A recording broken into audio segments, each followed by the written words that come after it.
반갑습니다. 오늘의 말씀지기 배경태 간사입니다. 오늘은 캔버스의 개강 첫날입니다.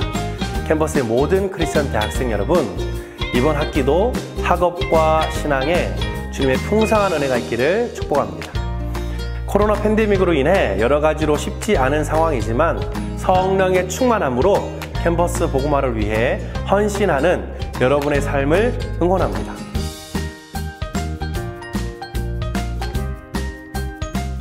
오늘은 누가복음의 주제를 한번 살펴보고자 합니다.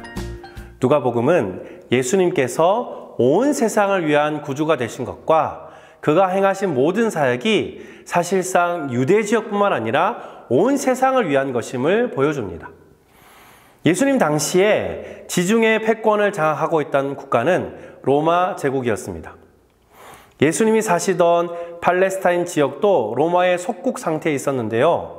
당시 로마 제국의 영향하에 있던 사람들은 온 세상의 왕이자 구주는 로마 황제라고 믿었습니다. 로마 황제는 힘과 권력, 전쟁으로 평화를 가져왔습니다.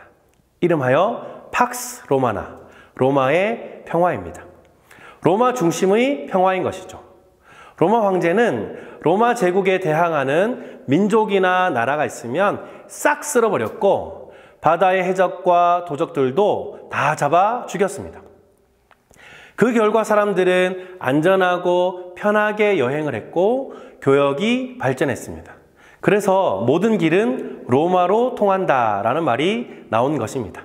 그런 의미에서 로마의 평화는 압제하는 입장에서는 좋은 것이지만 압제당하는 입장에서는 무섭기 그지없는 문구였습니다.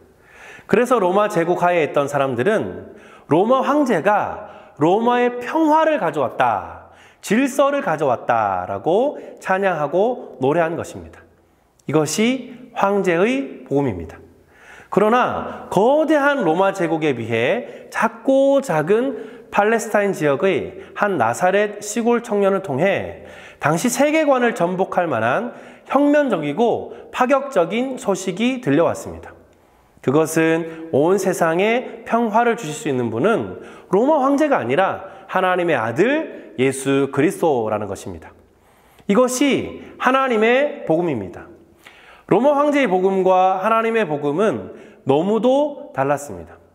황제의 복음이 추구한 가치는 힘, 명예, 정복, 복수, 부의 축적이었습니다. 그러나 하나님의 복음은 사랑과 자비의 복음이었습니다.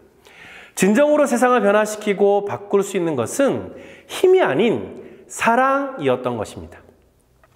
그리하여 누가는 예수님이 유대인만을 위해 오신 구원자라는 혈통적이고 국지적 제약을 뛰어넘어 죄와 고통으로부터 모든 인류를 구원하기 위해 오신 하나님 나라의 통치자라는 사실을 강조합니다.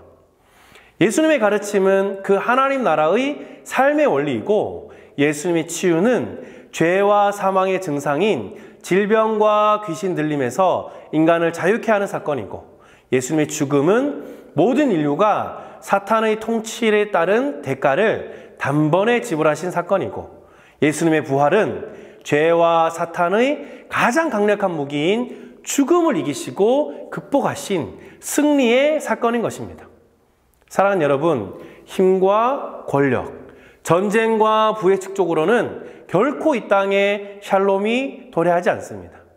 샬롬은 하나님의 자녀들이 하나님께서 창조하신 목적대로 하나님의 말씀에 순종하여 사랑과 자비를 실천할 때 도래하는 것입니다. 여러분은 누구의 말을 따르나요? 여러분이 따르는 그 존재가 바로 여러분의 왕이자 주인입니다. 오늘 또 우리에게 생명을 주신 하나님의 말씀을 듣고 그분만을 따르는 여러분 되길 기도합니다.